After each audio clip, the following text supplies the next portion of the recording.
action back already with Blast, this time in Lisbon. But speaking of Lisbon, speaking of the A stream, how about the C stream, folks? It's Astralis and Faze Clan to kick this one off. Dust 2, I am Scrawny, joined by the one and only Mohan, Launders, Govinda Sammy. I don't know about you, man, but I'm stoked to see if the Danes can pop some heads and shut down Faze here in the opening round. The pistol's quick towards Cat, and the flash is fantastic. Zipex just reels back in, and he's already got 2 kills. Yeah, they're taking it up, Cats. They can potentially get a bomb plant, but there is one more turret on the ramp. He's now dinked Zipex. Will he find a net shot angle that he can work with, or will he have to forfeit the plant opportunity? And it looks like he is going to play it safer, allow his teammates to help him out. Bomb goes down, big plus for Faze. And now it's just Kerrigan to sit on the bomb. 1v5, there is basically no chance that he can pull this one out, but maybe a couple kills for consolation. Doesn't seem like that's going to be a case either. So the defuse comes out. Faze do not win the round. They get a little bit of extra money. And we had a bit of an abrupt start, but I really wanted to just set the stage here. This is a very intense matchup because I think there's beef here.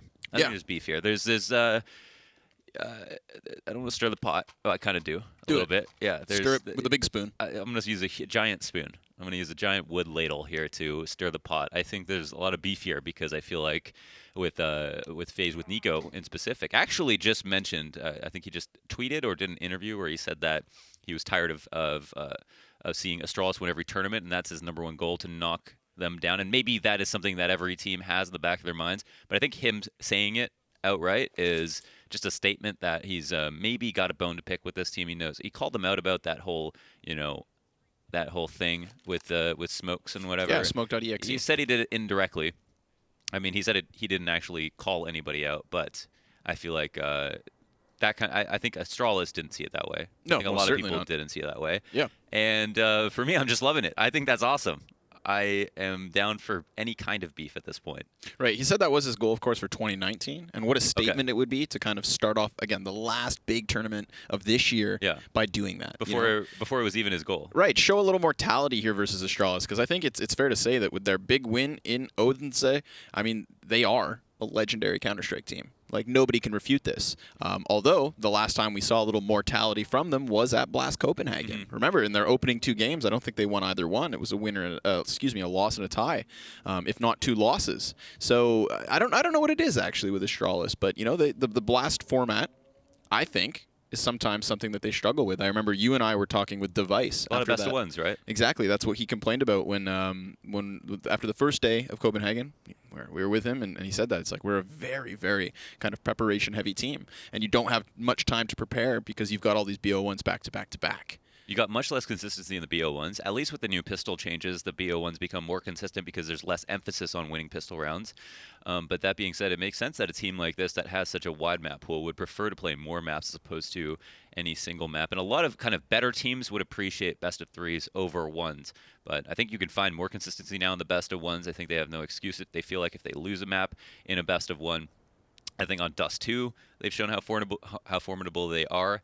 And the other reason that this map is so interesting is just because Faze are also the last, I think, standing threat to Astralis. Yeah, that's a good point. In the Tier 1, where we had... and Liquid almost weren't a threat just because they never were able to beat them in a best of 3 or 5 or whatever, but would always meet them in the final. So it had so many chances to take them down. And then MIBR were 1 round away at Istanbul from beating them. They even took a series off them at ECS and had the 16-14 and OOT maps in the final. So almost beat them 2 series in a row and won a tournament over them. So MIBR were definitely the #1 threat for Astralis.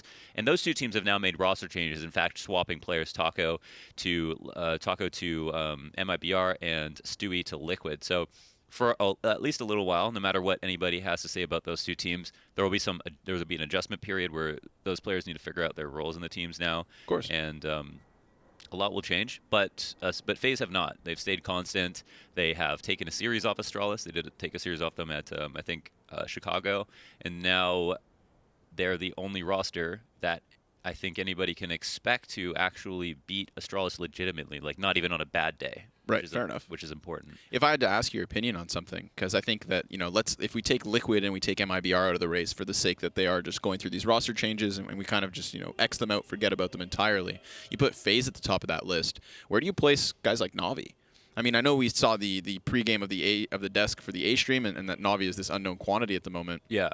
You know, but if we get that reemergence from Flamey, I'm still waiting on that. Sure, I'm still waiting yeah. for that to activate. And then when you have the simple electronic and Flamey core, I feel like that has to be able to contest Astralis. Yeah, I'm glad you brought that up. It is true that they should be in that conversation. I didn't really think about them, but if we looked at like the major final, for example, right. No one really talked about it, but they fell completely flat. You know, they did very fair. Simple at 0.7.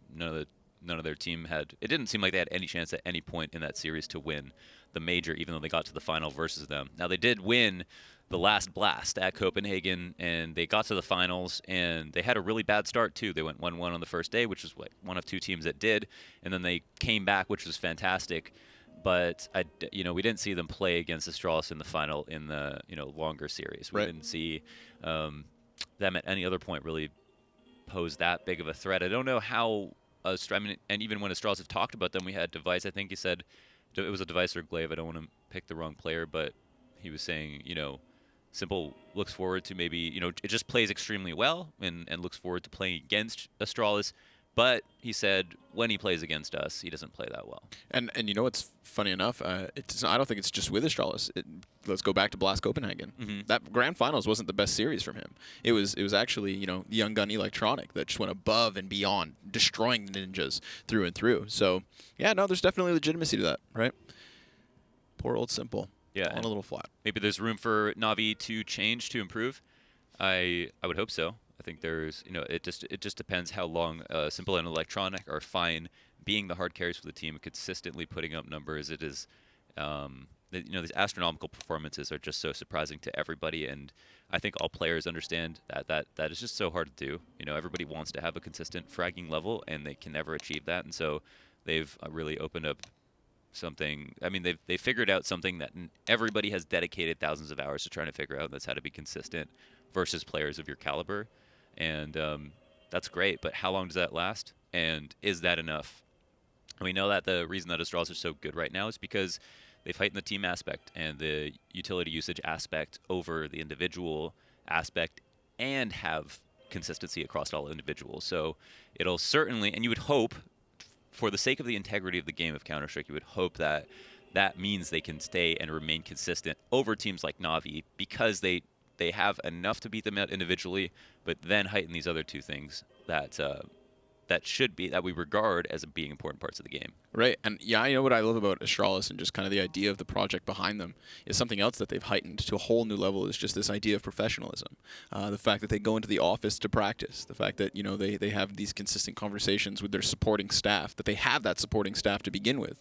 To me, Astralis no longer strikes me as a group of gamers. Astralis is a team of professionals.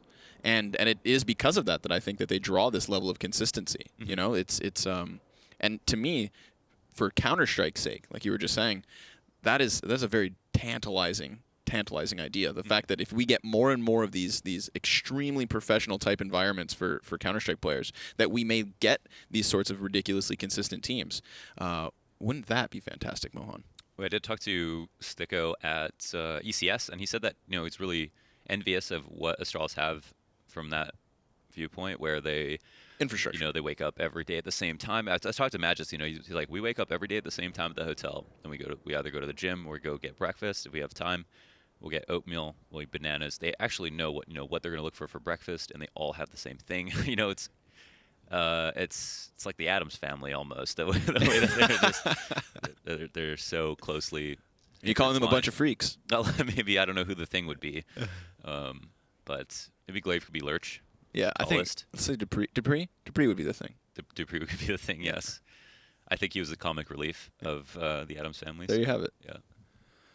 The little ball of hair himself. Mm. We were outside ECS. It was funny because Dupree's exactly who you see on camera, where he is a free spirit. He's very funny. He's always, keeping things upbeat.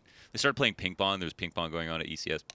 And Dupree was running around the ping pong table, hitting it with his iPhone, and then all of a sudden it was Dupree, Device, and Device's girlfriend Amelia running around the ping pong table, hitting it with an iPhone to themselves as they ran back across. And that's the kind of person Dupree is. Like, he'll find a way to make the most mundane situation interesting or fun. Right. And we were outside after they won, and he had his headphones on, He had some sound counseling headphones on, and Paulo was like, "Why are you listening to music, man? Everyone's like celebrating and having a good time." And he's like, "Oh, I love to listen to music to relax." And he's like, "You want to hear?" And he's like, Paulo's like, "Sure." And he put the headphones on. He's like, "Is that game music?" And Dupree was like, "Yeah. Do you know what it is?" He's like, "Is that Donkey Kong?" He's like, he's listening to the Donkey Kong soundtrack on his headphones after they won ECF. That's such a ridiculous thing. But I'm not even surprised. You know, a part of me's not even surprised. Yeah. That's the worst part. Oh, we've got a reset. A little bit of action in the server here. I forgot there was a game at hand. Mm-hmm. What are we doing here, Mohan? But why do I see Magisk on the T side? There's 2 devices. that would be a fantasy. Have they roster change, duplicated device? Because oh no, all right. I was gonna say then we have a real problem for FaZe ahead. Yeah, we're not quite at cloning. He's actually of all the you know, talking about Blast and the Blast Pro Series player cards. I believe that Device is the only legendary status player. They wanted it to seem as though it is, you know, kind of like take Michael Jackson, Michael Jordan. Yeah, he's a as legend example, too. right? A lot of Michael legends. You're not just a great player, but you are a legend in and of itself. So Yeah, they've got to decide based on the eye test plus the stats test and the results test on who gets legendary status, but they just don't want to throw it around, which is totally fine. I personally don't think anybody would be arsed if they gave all 5 players on Astralis legendary status, but you know what's going to get thrown around? Some Deagles, Mohan. We got 4 Deags on the field. They are all just creeping and crawling around, and they find a bit of contact towards the cat, which does scuttle Zipex off the setup. And as he tries to retreat, and there's now additional pressure. This 3-man cohort from FaZe going to turn back tail and try to join their teammate on the catwalk. Their options are open, but the Molotov's going to delay any decision they make. yeah, problem is now, this with no utility, they've only got to be able to work a pick, and it's understood exactly where the majority of them are. Nico goes down through the smoke, and Rain is there with very low HP on Cat. So he doesn't have many options either. I think at this point it's understood that this is going to be an aim map of a round for both teams. They just going to be Astralis trying not to get 1 Deeg. And I think part of them just trying to have fun with it, so you're going to have to get and rack up some kills without dying. You got to keep that head moving. Do not stay stable, or else that's when you walk into the problem. Nobody's questioning the fact that FaZe have aim, but they still come up with 0 kills. That's a clean sweep from Astralis. Good anti-eco there versus those upgraded guns. It's kind of expensive to invest that much in Deagles because that would be the same as PT50 smoke, and then you'd have an extra $100, you know, and you could do a lot with that. So if to invest in Deagles, you are specifically looking for kills alone, you have a very low chance of getting a plant if you only have Deagles, and that is the game they wanted to play. So they came up short in that regard. If they had PT50 in the smoke, they save a little money. Maybe they don't get a plant, but at least they didn't spend that much. And so it's only the second round. It's not that big a deal. They can forget about that one. Move into round 3 with the AWP with full utility and AK's Kerrigan on the SIG. He's been using that quite a lot and has been putting up numbers with it as well. One of the top 3 SIGers in the world, I would say. SIGers. Yeah. That's a good term. You put a Legion there as well? I think you have to. It's a matter-of-fact type situation. Just like the danger that looms around Glaive. He knows. He's going to fall off of this one, and it's the entirety of FaZe Clan out on long. We're going to see that rotation from Astralis already start to scuttle over. Dupree with the mid control, and Zipex going for the information here from Catwalk. If he sees that there's nobody there, it's just going to be a cone of gunfire over towards long. They could even spam through smoke, but Guardian with a gorgeous pick and a frag grenade that could do so much damage. Yes, Glaive even picking up a frag from it, but FaZe have doubled down now. And he's going to go for the jump shot, which costs him. Nico with a head over the top of the smoke establishes this 4v2. And that's all she wrote. Guardian with a very important position on the right side of long to make sure that nobody could peek long and deny them from getting all the way up. But more importantly, getting the kill as well. That was pretty fantastic stuff. Through the smoke, through the box, into the head. And Glaive did his best to try to make up for it. Good UMP spray. Great grenade. Good frag grenade. Good frag grenade, but that wasn't quite enough.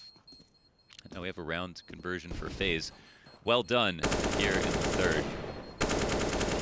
FaZe Clan pick up the first rifle, lose a single player, and force Astralis to save. Bomb plant goes down. These 2 guns will be moved over to the next round. This fantastic rollover economy that we have in CS. And the remaining 3 players on Astralis look to buy behind it. Oof. Guardian's the player who has the worst performances in the. I mean, they haven't played that many lands in the last 3 months, but he has had by far the worst. He has had almost .10 rating, less than Kerrigan in the last 3 months on land. All right. Yes, Yeah, that's important to talk about, my friend. because he has a very expensive gun. So there maybe you don't have to have the best performance on the team as an opper, but it's got to be up there, and I'm sure he's fully well aware of that. I don't think he needs anybody to remind him of that, but that's got to be a very important point of conversation for people when talking about FaZe. Right. I mean, you want to talk stats, you want to talk numbers. His opening kill rating at 0.78. And if you have that in contrast with Device, leads the charge for his team in opening kill ratings. Yeah, even Kerrigan, like you said, to compare the two, you know, the one who we tend to put the question mark next to. It's a 0.93. So, Guardians off in the previous round, a statistical outlier. However, the follow-up round could be FaZe's regardless. They need to deal with the long control. That's going to be a bit of a problem. Sure, they can plant for Cat. They can take that. No problem with that, but there's still the bigger issue. We've got Astralis ready for the retake. Dupree already up on ramp, and as Guardian doubles back into the bomb site, it is Dupree to strike first. These CTs swarming already, and it's the opper in question that's going to have to clean it all up. At least there's nobody coming in from behind, but the smoke could block off all his vision. Yeah, he's probably going to save. Yeah, that spells disaster. This is going to be too dangerous to try to go through with so many players. They can use them to... They can use them as meat shields. They just have so many ways to defend this bomb, so it's more important that Guardian takes us off in the next round. It's a good attempt by FaZe, get the bomb down, but Astralis never let them get settled, which is very important. I think there's a stark contrast in your ability to win a round if you have enough space after a bomb goes down. So if if you're a T in a 1v1 and you have 10 seconds after the bomb goes down, you can get the optimal after flat position, right? That's kind of the rule. Well, if here's a situation where as the bomb was going down, yeah, FaZe were making ground as they worked up long, but worked up Cat, excuse me. But even when planting, we're continuously taking damage. They're going under fire with flashes and getting picked off one at a time. So could not get settled, could not get in those optimal after plant positions, and therefore could not win the round. Now we are here in the next. Because FaZe won that previous round with 4 alive, they definitely have enough to buy. Glaive, however, starts it off with a 5v4. Guardian taking a little bit of residual damage from utility as well. Nico's working his way into beat. Magisk with a double headshot. Isn't that a way to just kind of shut down and turn around FaZe Clan? Guardian not even going to be given a chance to pick one back, as he and Rain remain. And patience, the name of the game. For our Norwegian friend here, the bottom of mid, he's going to fall back, tries to slink over with that bomb, does not want to offer it up. At this point, 45 seconds, it's a rough round. You know that op is valuable. But the reset looms ahead. Yeah, Glaive has stolen some map control back that he had his eye on from early in the round, and this is his right to do so. His teammates did so much damage and got so much info without dying. He can go ahead and take this small risk to make this round even more insurmountable for FaZe if it wasn't past the point of no return already. So now we've got a couple of players from FaZe in spawn. Guardian's going to go back and check for the flank, but with 10 seconds remaining, it's in Astralis' best interest to wait until his clock ticks down and then kill them. They've already gotten one. Hang on to that op if you can. Fully blind. Oh, Dupree just went for the kill. We had one of his teammates, I think, specifically not try to kill him, aware that there was the clock running down. Listen, man needs frags. Man needs frags. Okay. We all got to eat out here. Take man shot by force. Glaive using the shadow to give way to that first initial peek. Nice little double lineup from Magisk. Really kills that attempt at the B site. There's not a whole lot you can do about that, right? Nope. That's just a 6 spray, and it was 2 headshots. I mean, your teammate has the best intentions to trade as quickly as possible if you don't get the kill. I mean, he's right behind you if you do get the kill to kill the second guy.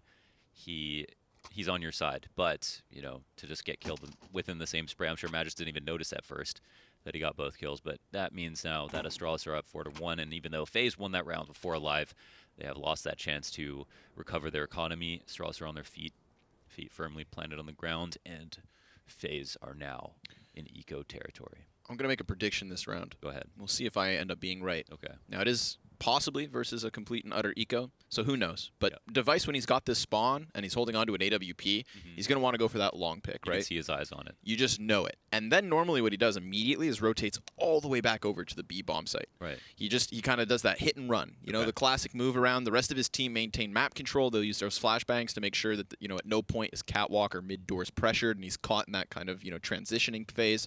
But very mobile AWP player Device when it comes to the CT side of Dust 2. Okay, so your prediction is that he goes and picks long and then rotates all the way to B. Site. We will see Device get a long kill and a B kill this round. Is he going to stop at the doors and look through the doors, peer through He the has doors? no time to stop. No. Not a man to waste his time. Because you think, so then also you think that if FaZe decide to go long, for example, he gets a kill there, they might run to B? Yeah. Okay, and then by the time they run to B, he's already there? Yeah. Okay, and you don't think they're going to know that? There's a lot of variables in this situation. I want you to predict all the way through. Do you want times of which the deaths happen as well? Yeah. Because I'm not going to go there, Mohan. At what point in the clock does he pass the mid doors? You've surpassed my level of intelligence. Question, you don't have to answer it. You can see he's itching for it. Yeah. Literally. Okay. Yeah, he's still itch in his face. And I think we get a tic-tac. Yep, tic-tac pause. Who's off to the hot start? Who's cold coming into the first round of BLAST Lisbon, the third BLAST event of the year? What a treat it has been. Yeah, it's nice to get away from Canada at this time of year. It most certainly is. I left behind like a foot of snow. Yeah, a foot of snow. Almost couldn't take off, I'm sure. Yeah, we had to defrost the plane. Defrost the plane. I don't know what that process entails, but man, I saw once I was stuck on a plane on the runway, and I don't know what this guy was doing, but they had one guy to fix the entire engine of the plane, opened up a panel by the engine, and was standing on a ladder in the middle of icy rain with no one to hold the ladder with a can of WD-40 in his hand and a small wrench. And I don't know if I felt comfortable taking off after that point, but I have to say that that was pretty astonishing to see somebody be willing to do that. That's one of those moments where somebody's given him a huge responsibility, and he just has to pretend like he knows what he's doing. Yeah. You know, spray some stuff, whack it with a wrench, right. Scratch his head a bit. See, that's all fun and games when it's like fixing your TV. Yeah, sure enough. But, yeah, slap it upside the... I'm about to be like 20,000 feet in the air, so... In an aluminum can. Yeah. Not the scariest thing that's happened, as you maybe remember. Getting my plane getting hit by a bird. Right, you were hit by a meteor. Door and right? A meteor, basically. And the cargo door coming loose 2 hours into our flight, had to turn around, fly back 2 hours to Toronto, only to sit on the runway for 3 hours and then fly out again. Man, if you already have yourself like a 13, 15-hour travel day to Europe... That really brings it and home. It's not even like you took off, you hit it, and you turned back around. You were 2 hours deep. 2 hours deep, and they didn't know what the vibrating was. It's deep vibrations in the plane. Sometimes plane travel scares me. I won't lie. Yeah. Yeah. I had some turbulence here on the way to Lisbon. It's a little freaky. A little freaky. But it's all part of the high. Oh, he's changed spawns because of the round reset, which means all of my predictions out the window. Yeah. We are now in an alternate universe where he just goes for the door pick instead. He wants that closest point of contact, and, well, there's nobody there because FaZe hit up B, so it seemed. They're going to redirect down towards tunnels, and sure enough, Device is going to be given some targets here. Can he collateral them? No, because he's completely blind, but luckily has Debris to help. A couple, even possibly the third as he swaps to the sidearm, and it is Device with a double dig. Zipex even managed to find a kill at some point. It's pretty crazy how, you know, just seeing one person like Device saw at top mid on the left side, that it's probably going to be something to do with lower. They know it's an eco, so there's so much information that comes just from that player where, like, okay, this guy's going to go ahead and smoke and flash out mid, because he doesn't actually show himself to smoke Xbox for a cap play.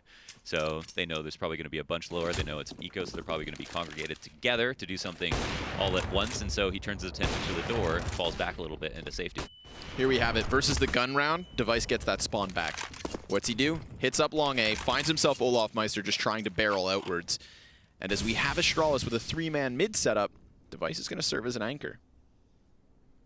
What could have been a small mistake, running out before the smoke plume. Maybe he had such a good spawn, he didn't think Device would be able to beat him, but he gambled incorrectly. And now Guardian, will he get the better of Device? Was able to do it once before.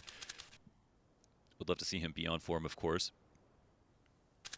Has his first opponent behind the single box, doesn't seem to be aware of that, and Device is playing it pretty safely. Doesn't get opt either. There's a small window of opportunity there, and it's actually Device to come out ahead. Whoops. That's a bit of a problem. Sometimes I love this game, sometimes I hate it. It all boils down to millimeters in that situation. He knew there was an Opera on the field. This Guardian had fired at the beginning of the round, and now it seems like Astralis will clamp down on mid. Zipex gonna bite off more than he can chew.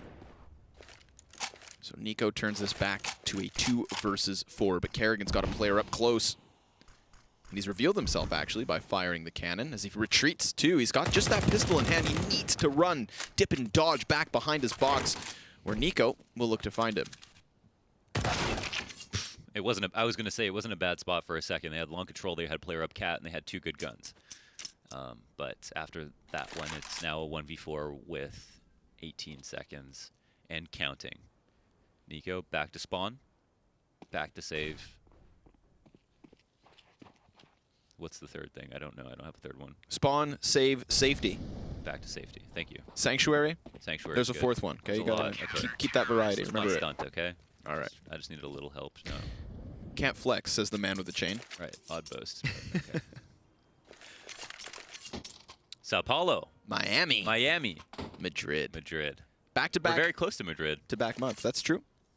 I went to Spain, Portugal. They are side by side after all. But here's that Olaf jump. You can't even call that a mistake, right? It's just such a fantastic shot. There was a good flash. He was actually blind, but Device tracked him perfectly. Would you define the Guardian situation as a mistake?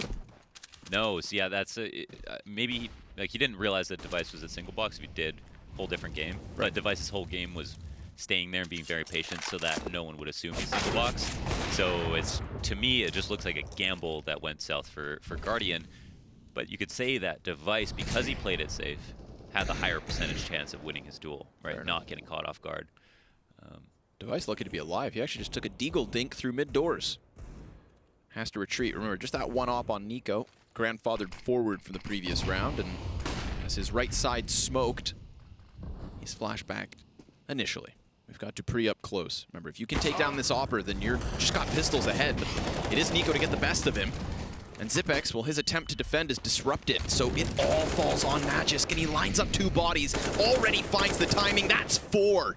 How about a 5th? It's an ace for Magisk. What a way to start things off, man. What is that? That is so nuts. And he could have gotten killed by the 2 guys coming out to the window. He understood what his job was, that he needed to separate these fights, and he did that perfectly. That was fantastic. I mean, the 3 coming out the tunnels was just a bonus. It was the first 2 kills that were really magical, I feel like, and fantastic spray down, good timing, and I think for Nico, he felt like I got the key kill there. They controlled mid. They threw that Molotov behind the smoke to make sure that nobody could spam through it, and they had a clear passageway to be in a situation where Astralis were not prepared for a mid-B split. Yep. And it does boil down to timing. If he doesn't get that initial mid duel, if he doesn't clean those up so quickly, then, you know, he's getting pressured by 3 players off his flank. So props to him for taking the initiative, you know, exposing himself, either just giving up B for completely free. He doesn't know if there's still 4 members running up that ramp. There was just 2, so a very manageable situation. And oh, the benefits. But an op duel towards mid has not yet netted either player a kill, but Nico, once more, wants that opening pick towards the doors. He's gone through, ventured in, decides to walk back. And seem to have just missed it, but Astralis have obviously caught on fire with the amount of rounds they've won in a row. And I don't know if it was the last round that kicked things off, but what a round to do it on if it was. Another rifle where it seemed like FaZe had a great chance to win. Here they'll have another rifle buy, have obtained cat control. There's nobody at long to stop them, and the rotations are a little bit strange for Astralis moving out to mid. Glaive going to retake long, kind of a risk for him as they're already out. Will be able to release the smoke and fall back and get a kill. Not only that, but a second. A player jumps into pit, crosses to the left, trades him out, and it's a 3v3. And now just that sight box. It is Device playing around with his head. Guardian up next, and he's seen him, but he can't get the best of him. 2v2. Magisk cuts off cross, so he thinks. It's Kerrigan with the best of the duel, and Dupree back on this op. How's he win this? By surprise. Completely blows Guardian away. Bomb plant committed to, and he's not going to swap. Yes, he will. Grabs the Kalashnikov, and he has the kit with a flash to work with. Kerrigan probably already scoped in, trying to find the angle as he plays around the smoke. But patience is key. Dupree slows this one down, wants that smoke to go away. Now that he has more vision, just going to keep canceling out angles, but now he's going to find him. Kerrigan fully exposed on Goose. Dupree goes up. He's only spotted him at that point. He was already out in the open. And Kerrigan wins his duel. I'm actually so happy for FaZe that they were able to win that round in the 1v1. It would have been a fantastic 1v2 from dupreeh. You know, the very quick rotation out to long, you deserve to be able to at least make that a 1v1. But because FaZe had such a good setup moving into the round, getting long control as Glaive was coming back to retake it, that's typically a situation you don't want to be in as a CT. You know, you need to have cat or long at least. And they had 3 players at A who seemed to be in transition the whole time. So I think the scariest part is that even in a situation like that, you have FaZe only winning the round with 1 alive and barely winning it at that. Glaive had a magical spray down through the smoke on the players crossing and then got that second kill as well, which could have, I mean, probably did tilt them off the face of the earth. But it is a round win. That's what they're most concerned with. They get that back-to-back bye, keep things exciting. Nobody likes to watch egos. Nope. They extinguished the flames of Astralis, like you'd said. They had hit that on fire meter.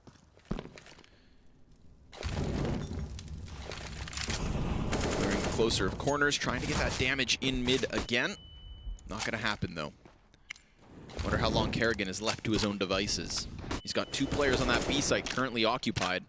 Opens up Catwalk for the hit, because Astralis, they're going to opt to just play on long. There has been a similar situation where FaZe opted to run up Catwalk, and then they just held on to the long side instead. And Astralis managed to come back easy. That's when Guardian gets smoked off to save. They're doing a good job of staying fluid. The time is ticking down, but they have worked a lot of parts of the map, and they're trying to deplete some of Astralis' utility, but in the process have also left a lot out there. And as we can see from the firepower meter, Astralis have a slight advantage at the moment. dupreeh takes an angle that is very fruitful. Guardian, the opper of FaZe, goes down. Now he's going to hide in the smoke. Oh, he's going to use it like a shotgun. He knows that they've already managed him past. But dupreeh, he's right behind them. Whoa, Olaf seems to know what's up. Good dink. dupreeh swaps, but already so low on HP that Kerrigan clears him. And then Device cannot maintain him through the doors, but Glaive finds the timing. Just can't hit the shot, and time launders the clock. I forgot about the clock. I'm usually so aware of the clock, but in that situation, it seemed like, okay, they were moving at a pretty good pace. I marked it when it was about 40 seconds. Right. You know, they had worked a lot of map control. They went into that B-side execute, but when the bomb dropped and dupreeh got in the smoke and they knew he was there, they got so panicked. And another round that's got to be tilt-inducing for Olaf to die to the USP. Just the sidearm of dupreeh in a moment where he didn't know where his next fight was going to come from, right? That's that one's got to sting. That one has got to sting. 2 ops here for FaZe Clan. Kerrigan holding 1. Someone leaps over his crosshair while he's blind, so they don't even know pick control has now been obtained by the CTs. But Nico takes out Device. Yeah, that's a double T-sided op setup. Already finding a pick, cutting down the numbers, and poor old Magisk. And they might know that now that they're in a similar situation where they have a 3-2 setup because they killed Device. Nico seems to be calling for the B split. All eyes on Magisk. We've seen him rail some headshots, and he does it again. A spitting image as to the previous hit, and the spray down continues. A complete and utter hold from Magisk. And as his gun goes dry, it's perfect. Zipex has arrived, takes the closer corner onto the car, frag grenade supports, Olaf's gone, and Nico follows suit. Solid B defense. Crazy, man. That is crazy. That is one of the hardest spots to play. You know, by yourself, you're alone all the time. There, your teammates are trying their best to help you, and they had a labored rotate. They eventually made it happen, but you have to get your two kills, 2 kills plus, to be able to guarantee the round. And he makes it happen one more time. Another round to contribute to the argument for best roster change in CS history, where he is, you know, just lighting it up constantly. The last piece of a beautiful puzzle. Astralis up 9-2. The double op setups now in their hands have already panned out. Opening frag.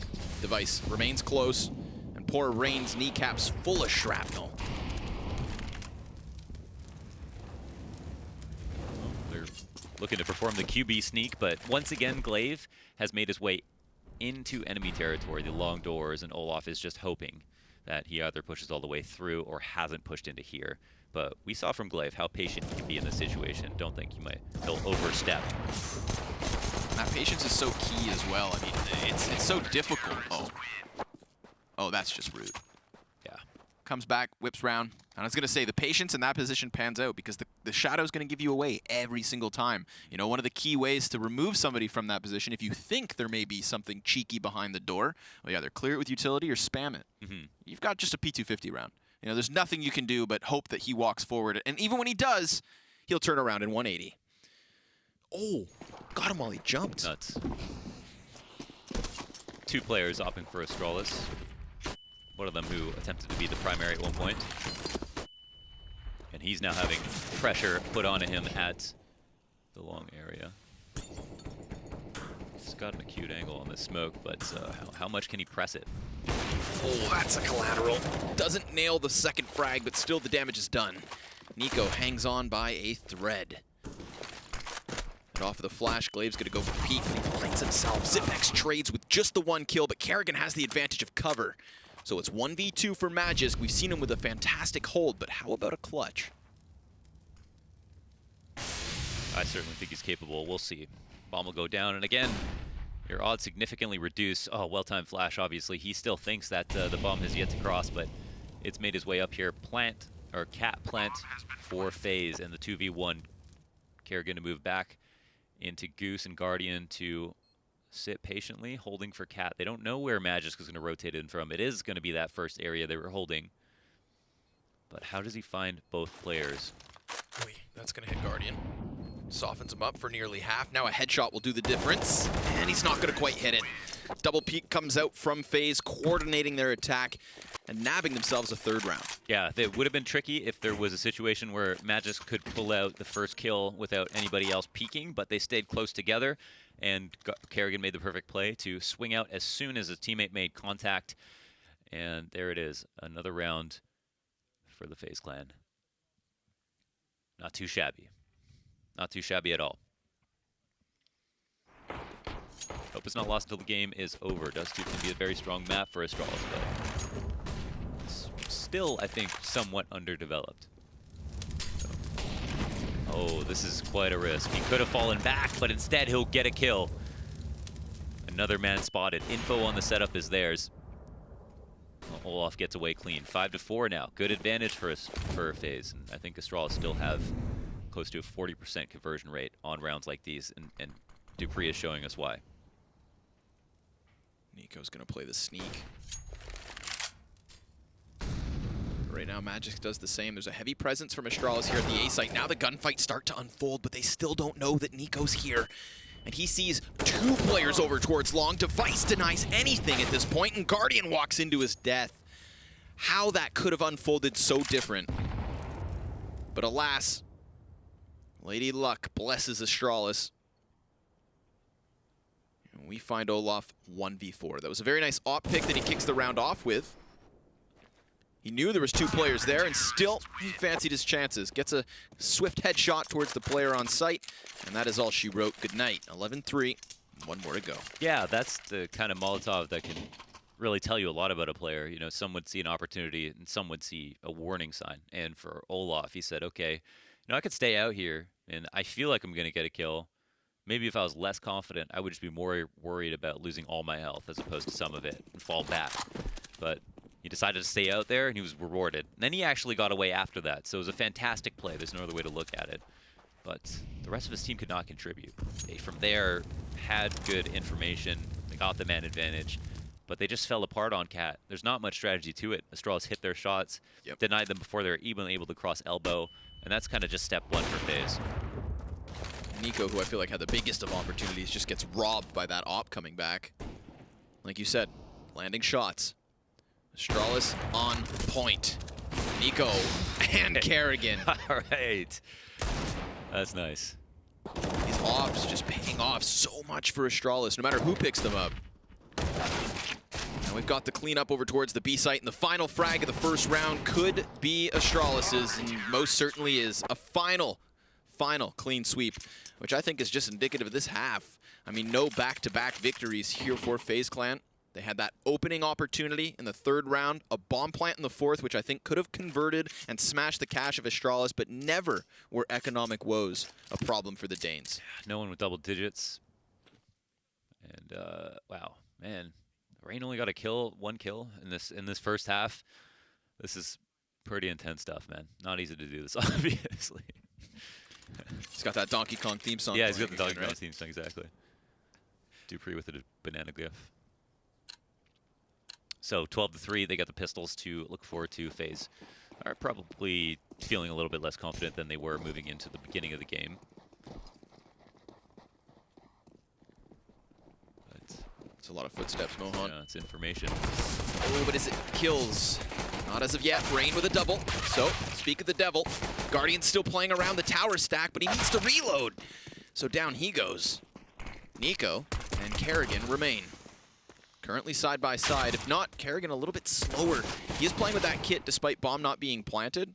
And they want the info. You know, there could still be that mid lurk. They don't know for certain. Nico had a chance to walk in, but opts not to. Bomb down, pressure's on. Still the shots rain out. But the HP is low for Zipex. He could be an easy kill. Next smoke, that's going to give space. They can use it to just kind of get out and around, try to play the car. Now Kerrigan has cover. He can duel versus these players. And if the pinch were to come through window, that'd be great, but Nico's nowhere to be found, and this round is done. Where was he going? He was there for a second, yeah, and, you know, I don't know. He could have gone tunnel, but with the amount of time remaining, he would have gotten to the end of tunnel as soon as they needed to be on the bomb, probably. So he's really relying on his teammates to basically get all the kills. I'm not sure. I guess the only thing that he could have done is if there was somebody playing in tunnel, killed that very important player, right, as his teammate defused and killed the other guy in the site. So maybe they felt like there was low % chance of just them winning, barreling through the door in the window, and he made the long con play, but couldn't make the most of it. And what a shot from Dupree. He's been lighting it up. He's been really good so far in this map. Yeah, it's nothing but smiles here for the faces of Astralis, and I can't really blame them. Lickety split as we move through this opening round of matches. That is 16th round of Counter-Strike here on Dust. I mean, if I could pick my own death, I think it would be something like a guillotine, right? Fast. Yeah. That's fair. Maybe a little bit more painful, but fast would be my choice. Your head would roll around for a little while, but... As long as I didn't know about it. Yeah. Force up for FaZe, and you can't blame them for making this decision. See, if this situation is an analogy to the guillotine, here's the problem. This is the moment before they pull the lever. You know, your head's sitting on the plate, and you're just waiting for what seems like the inevitable. Right. FaZe Clan could still find some fight in them, you know? Stand up and beat the executioner. But at the moment, they are being beheaded. And Astralis is just going to play with them. Let them sink and saturate in that pressure. Because you're not going to get many more chances, and they know it. It's for that reason that they've invested so heavily here, FaZe. Nico does get a tag through the door. So that's something small. And the flash will activate Rain into spraying for the fear of not being able to be helped. So he's been pushed off Cat now. Astralis have made their way up Cat.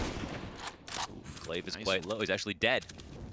It's the bomb, too, kind of in a very awkward spot. Nico going to be caught out into the open, and Rain can't maintain the spray. So it is FaZe no longer in control of the A bomb site. Astralis and their feet all over it. Olaf rapidly flying up from Catwalk. He does damage, as does Guardian, but neither enough for a kill. Look at the HP that remains here for Astralis. Again, one of those moments where we could have a completely different story. And seeing as that was the force buy from FaZe, they had AKs to upgrade into. There was something of an opportunity there, but it's stripped away, and 14-3 is where we stand. Yeah, they've got great harmony, and obviously Magus comes out with the two most critical kills here, both headshots. His HSP must be off the charts. Just as a player in his history, he's just got such good efficiency with his rifles, and now FaZe have found themselves in another pickle. Guardian does get a kill with a scout, and that is the bomb at top mid, so that's some information, but long control has been taken by Astralis as now they've tried to make up for it. Kerrigan, top of mid with an MP9. Long range battle, drops the bomb one more time. Can he get more than this? Flash goes out, could be well timed, but he also eats one, and then Glaive is there from the sidelines with the scout to put him out of his misery. Good old device, right? Not only one of the best statistical players here for Astralis, but here he is just chucking flashbangs up and over the wall. Clears out what was a very real threat. Props to Kerrigan, just kind of getting his way forward on mid. And what's the result of this? FaZe split 2 apiece. And even those A players trying to get a little wary of that potential cat hit, they have no clue where Astralis have gone since Kerrigan's dead. However, Rain, with very little to lose, takes the place of Kerrigan's corpse, and he is hot on their heels. He's going to know mid is open. The only places they can be is the cusp of cat or this B bomb site, and Guardian seems prepared. A shot rains off, and a smoke goes down. 40 seconds left means they don't have to execute, but Rain will execute them. He finds the timing from behind and continues to cut down the numbers. A little retrieved, and Glaive is tagged. That was a nice shot through the door, anticipating where he'd be coming from. Nico misses a shot, but does find a way to get away. And now that the cat seems to be an opportune place for them to go. However, Guardian is ready for Markelov. AK trade. Glaive has a chance at this. I mean, you could see from Astralis going from tunnels over to this A site, they were poked and prodded from so many different directions. Now Glaive on minimal HP, a single shot will drop him, and he jumps up and over, not spotting Olaf and giving away this 4th round. I mean, FaZe had no other option but to buy until they died here on Dust 2. And while the second scout setup doesn't pan out, this one does. You think you lose the round, but you win the tournament if you have a 4-3 res? I don't get it, man. I'm a native man. Yeah. Yeah. You never know if it's that or if it's like if it's left-handed view model. You know, some guys have their guns on the left side. Yeah, you know how steel switches? He doesn't have keys for it, right? Yeah, he can key to switch. That's meta. There was some study I think in 1.6 which is like how many angles would be better for to have left-handed versus right-handed.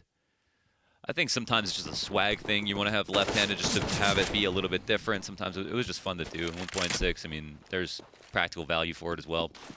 It's based on your dominant eye, man. Yeah, that's it. And that's the stuff that they make up to, yeah. You know, to try to justify you wanting to. If you want to have some swag, and that's your decision, that's fine, man. Just own it. Don't use pseudoscience. Pseudo. Is that a material of clothing? Hey, you settle down. You think Dupree gets a kill from this? Yes. Yeah, I think this is his time for sure. So I think he's gonna. I don't know if he turns around, he might not be able to see. There it is. Okay, he just waited for someone to throw a nade. Rain. I think maybe that's all he was waiting for, to be able to hear the utility, and that's a new meta we live in. Ooh, more utility thrown indicates the opportunity to pounce, and Nico will, but not crisp enough to get away cleanly. He's traded by Magisk immediately. And Olaf, well, he hears a bit of a ruckus as well, so Kerrigan should be prepared for the potential peak. He has nobody on long to help him, so the pinch could be drastic. But Olaf throws himself into the heat of the battle with Guardian back to support. Now the trade's a potential, but he gets nothing, leaving Kerrigan all alone. Trade's almost immediate here for Astralis. Every turner, every corner they turn, there's always a second player to make sure that every single kill is accounted for. And even though FaZe tried to throw a bunch of wrenches at their plan by pushing off of Cat at awkward timings, and they were finding very good timings, they were almost always just getting equalized at best. So now Astralis are one away from taking the first match of the day, which would account for 20% of the matches they'll play before the finals. So this is an important opportunity to get points. Obviously 3 for winning. I believe 1 for both teams for tying, and then none for losing, because losers get nothing. Oof.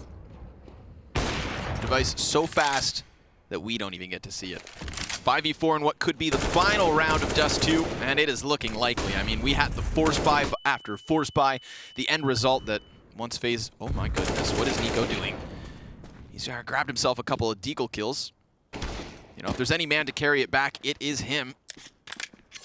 Him and Rain, you could argue, who have combined for yet another pistol kill. Where's that bomb at? Over towards spawn. Deagle damage, not enough. Dupree will seal the deal, and it's a 16-4 victory for Astralis.